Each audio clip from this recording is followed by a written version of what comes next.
a black man gets interrogated, all right, um, for circling a neighborhood. I mean, if anything, that's going to be justified. Not. Here it is.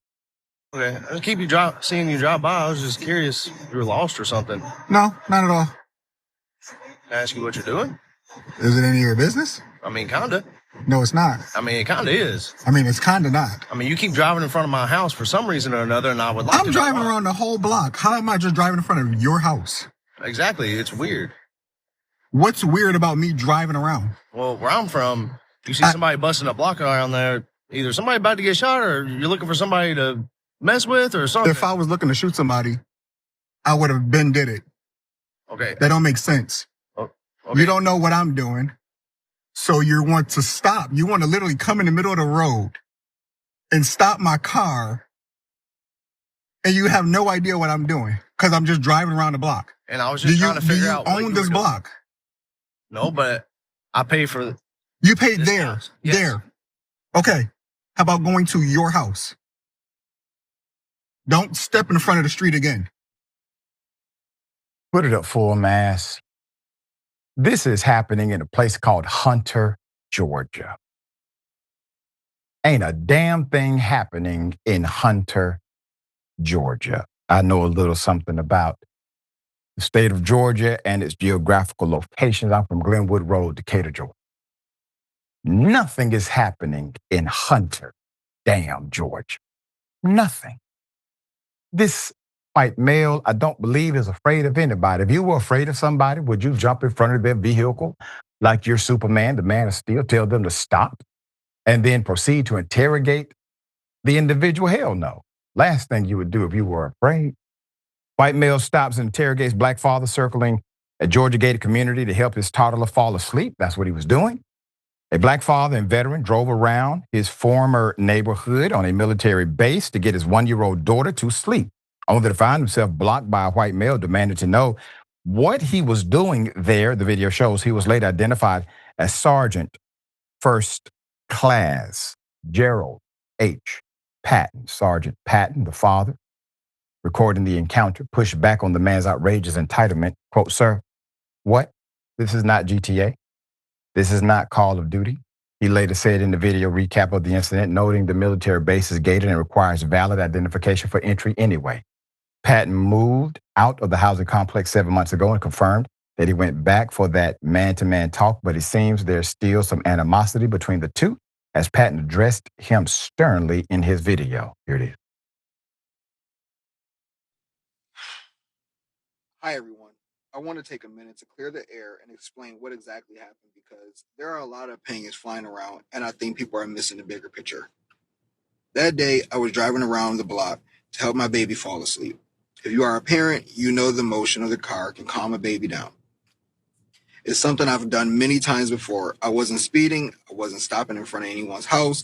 I was simply circling the block. A man stepped out and stood in the road, which made me stop. He asked, "Hey, are you lost?" I said no. Then he asked, "Can I ask you what you are doing?"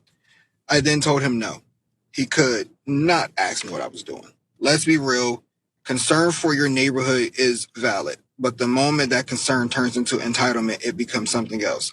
If the roles were reversed and I stood in the street stopping people to demand their reasoning for driving, we all know it would be seen very differently. This wasn't about race for me at the time. It was about respect and understanding rights. There you go.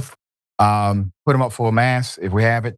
So, yes, this was about respecting rights, understanding how to engage in a thoughtful and respectful conversation if needed. I'm glad you went back, sir. I'm sure your training has taught you this.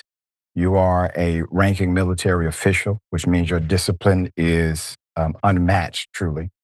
And I will say this, just one correction, dear brother. It's not the motion of the vehicle. It's actually the hum of your engine, which hums at about 4.3 to 5.2 hertz. That is what calms your baby to go to sleep. You can mimic that inside of your home as well. All right. Dear brother, thoughts here? That was very interesting to know. I think with this particular video, what gets under my skin the most is the way that these guys kind of do this like real innocent, I'm just asking questions thing. And they're clearly being right. They know what they're doing. They know that they're being the ones that are antagonistic, but they kind of play this like boyish sort of like, well, you know where I come from. It's like, save it, Right. man. We all know what you're doing right now. Right. And it's incredibly infuriating. But good on this guy for responding the way he did, and I hope that his baby ends up getting a lot of sleep and that he can put this behind him. I think we have a lot of there's a subset, I think, of particularly or at least oftentimes white men in this country who feel like they need to fight against something and they feel very powerless, and so they start seeing enemies where they're not, as was in the previous video. And I think that that's going to continue to happen because we have an administration right now that I'm going to go out on a limb and say these guys probably voted for, and that administration is not going to improve their lives. It's going to galvanize this sense of anger that is so easily tripped. And I don't think that's all of it. I think this is just abject racism and it goes Yeah. deeper than that. But they've elected an administration that's going to, because they wanted someone to have their backs. And this administration doesn't have their backs, and so it's this ever, it's a cycle that's just going to keep repeating itself, and we're going to keep seeing more of this. That's correct. When they don't do their jobs at the highest level of government, they would prefer you to turn on each other rather than to hold them accountable. You are absolutely correct.